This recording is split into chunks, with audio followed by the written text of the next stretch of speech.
Let me start with something that has probably happened to someone you know. A missed payment, then a second one. Then the phone calls begin. Nobody sits down with you and asks whether your failure threatens the system. The bank just wants its money. The market moves on.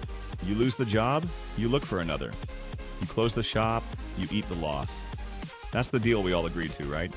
But some companies don't live under that deal. When they start to fall, the language changes completely. Nobody says irresponsible, they say systemic. We have a name for that. Too big to fail. Too large, too connected, too important for the government to just let it die. So here's the question I want to sit with you tonight. Why is my failure a personal responsibility, but their failure a national crisis? I'm not asking about banks this time. I'm asking about the companies building the machines that answer your questions. I'm asking about AI. And the reason I'm asking now isn't because I think it's coming. It's because central bankers just started asking it out loud. August 2026. Reuters runs a story that never trends, never goes viral. Just a quiet dispatch about what Federal Reserve officials are discussing. The headline is dry. The furious pace of AI investment is now on some Fed officials' radar. Sounds boring. It isn't. Let me explain. Start with the calm voice. John Williams runs the New York Fed. Reuters asked him directly whether AI investment looks like a bubble. His answer? He doesn't see a bubble. He calls it enthusiasm about a real technology. Hold on to that. Nobody credible is predicting a crash. On leverage, he was calm too. This isn't housing crisis leverage, he said. These businesses have very high earnings. So far, so reassuring. But then there's Jeff Schmid, who runs the Kansas City Fed. In a speech, he asked a question that stops you cold. Given how this industry finances itself, he said, we may need to start talking about whether it's becoming another too-big-to-fail industry. What worried him wasn't size. It was the circle. A data center commits to an energy provider who commits to a community. Round and round. His question was simple. Is that circle getting too leveraged, and if a spark starts a flame somewhere in it, what happens then? San Francisco's Mary Daly added her own note. Look only at the growth rate and the amounts, she said, and it looks very worrisome. Though she added a caveat. Many of these commitments are still announcements, not concrete steel and silicon. Promises are easier to walk away from. So no, this isn't a bailout announcement. It's something quieter and, honestly, stranger. The vocabulary of financial stability arrived at AI's front door. And that changes the question. For 2 years, everyone's been arguing about the same thing. Is AI a bubble? Are the valuations insane? Is NVIDIA worth that much? Are Google and Meta burning too much cash on data centers? Will the revenue ever justify the spending? Fair questions. But notice who gets hurt if the answer is no. Investors, shareholders, people who chose to buy the stock. That's normal. When a central bank watches, it's asking something else. Not is this a bubble, but if it pops, who else bleeds? Your electricity bill? Your job? The Fed's own May 2026 stability report shows market contacts naming AI alongside geopolitics, oil shocks, and private credit as top risks. Their specific worries? Equity valuations, capital spending increasingly funded by debt, and the possibility that AI adoption itself weakens the labor market. Read that list again and tell me it's a tech story. Debt, credit markets, jobs. That's not a tech story. That's an economy story. To understand why that matters, we have to go back. Not far. Just far enough that some of you lived through it as teenagers.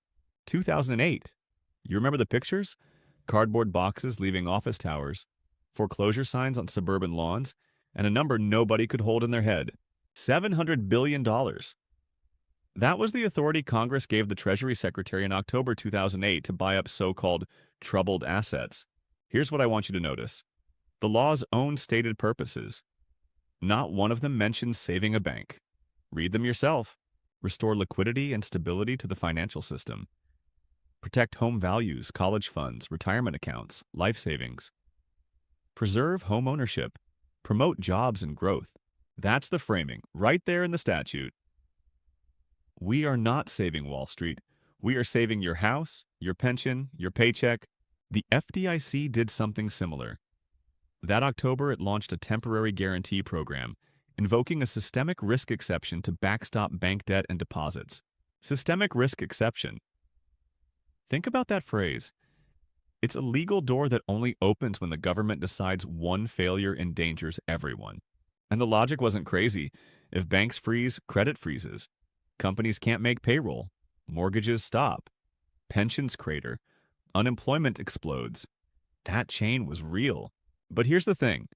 Being right didn't make people less angry. Because from a kitchen table, the story looked very different. My house gets taken, but the bank gets rescued? I lost my job and Wall Street keeps its bonuses? How is that the same country? That anger wasn't just emotion. It challenged the deal capitalism makes with you. Take the profit, take the loss. That's the whole bargain. Risk earns reward because risk can also destroy you. Remove the destruction, and what exactly is the reward for? Nobody had a clean answer. The government's answer was always the same sentence in different words. We are not rescuing the banks. We are rescuing the credit system.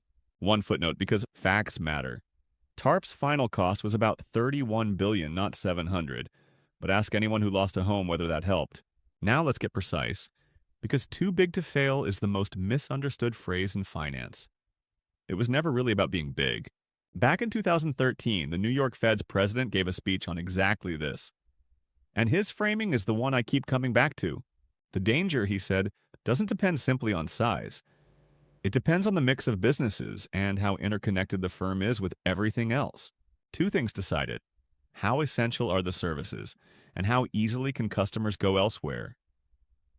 Economists call that substitutability. Ugly word, simple idea. There's a second piece. Contagion. One firm's collapse hits its counterparties, drags down asset prices, and spreads fear to firms that merely look similar. And here's the ugly part he named. When markets believe a firm will be rescued, that firm borrows cheaper. It gets a hidden subsidy. Nobody charges for that guarantee. So the reward for becoming dangerous to the system is cheaper money, which makes you grow bigger. You see the loop? Banks fit this because banks were the infrastructure of money. Deposits, loans, payments, payroll, mortgages, pensions. All of it ran through them. So one bank falling wasn't one company failing. It was a hole punched in the plumbing everyone else used without ever thinking about it. So here's my question for you. Are AI companies banks? Obviously not. But are they becoming plumbing? That one's harder to answer. Let's walk through how a building becomes a financial instrument. Because that's the part almost nobody explains, and it's where this gets real. Start with scale. Fed researchers used project-level construction data to estimate where data center investment is headed. The numbers are hard to believe. Roughly $60 billion annualized at the end of 2024. About $370 billion projected by mid-2026. That's a six-fold jump. And the stock of announced plans crossed $1 trillion. $1 trillion in a category that barely existed as a line item 5 years ago. Now who pays for that? At first, the tech giants paid cash. Enormous profits, enormous free cash flow. Simple, boring, safe, but spending outran the cash. So they went to the bond market, over $100 billion issued in 2025, mostly long maturities beyond 5 years. Translation, the people who insure against these companies defaulting started charging more. Especially for the ones with weaker credit ratings. That's a signal. Bonds sit on your balance sheet. Everyone sees them. So some financing went somewhere else. The Bank for International Settlements described the structure. A separate vehicle is created, like a joint venture or a special purpose entity. It buys or builds the data center, not the tech company. Sponsors put in equity. The vehicle raises debt through private placements, and the tech giant? It holds a minority stake. Small. Almost invisible. But it also signs a long-term lease or an agreement to buy compute and power capacity for years. And sometimes it provides guarantees. Economically, it's carrying an obligation. Legally, most debt sits on someone else's books. BIS calls it shadow borrowing. Nothing hidden, just harder to add up. And who holds that debt? Private credit funds, insurers, institutional investors. The same private credit market the Fed already flagged as a pressure point. Private credit is roughly $1.4 trillion, about 10% of all U.S. non-financial corporate debt. Not a niche anymore. And banks lend to those funds, which means the chain runs. Data center to vehicle, to private credit, to bank, to the regulated system. Now add the power grid. Global data center electricity use is projected to more than double by 2030, near 945 terawatt hours. In America, data centers could account for nearly half of all electricity demand growth this decade. Utilities build plants. States approve transmission lines. So follow the thread. If AI revenue disappoints, the lease looks shaky. If the lease looks shaky, the debt behind it reprices. Private credit funds take losses. Banks pull funding lines. Utilities are left with plants built for customers who aren't coming. Communities hold the bill. That's Schmid's circle. And the question isn't whether the technology is real. It's whether the financing around it has gotten too tight, too interlocked. Which brings me to the part that actually bothers me. And I want to be honest. I don't have a clean answer to this. Listen to the words we use when an individual fails. Responsibility, choices, credit score, discipline, competition.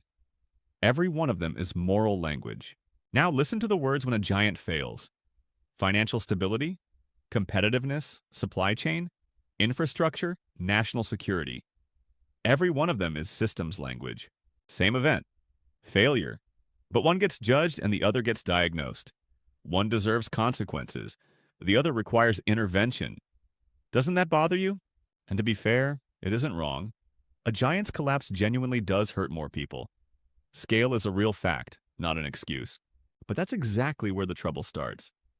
Because if scale earns you protection, then growing dangerous becomes a strategy, not a risk. Why does small failure get punished while big failure gets rescued? And why is a company a private player on ordinary days, public infrastructure on the worst one? Which raises an older question. When the state steps into a market, who exactly is it saving? The market? The citizens? Or both, conveniently? In 2008, the answer was, we're saving the credit system and citizens through it. And honestly, that wasn't false, just incomplete. Because millions of people felt something the statute never accounted for. The system got saved. I didn't. Both things were true at once.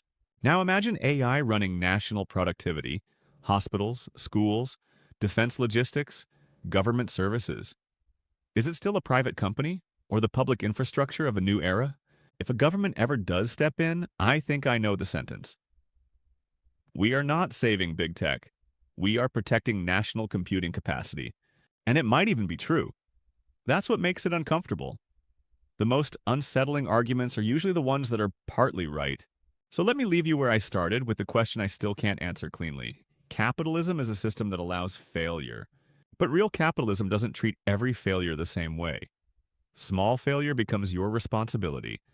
Large failure becomes everyone's emergency. In 2008, they said we saved the credit system, not the banks.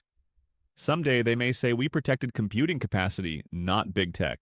And when that sentence arrives, I hope you remember to ask the second half of it. If the public must share the failure, should the success stay private? I don't have the answer, but I think the asking matters. So, after hearing all this today, what do you think? That's a wrap for today.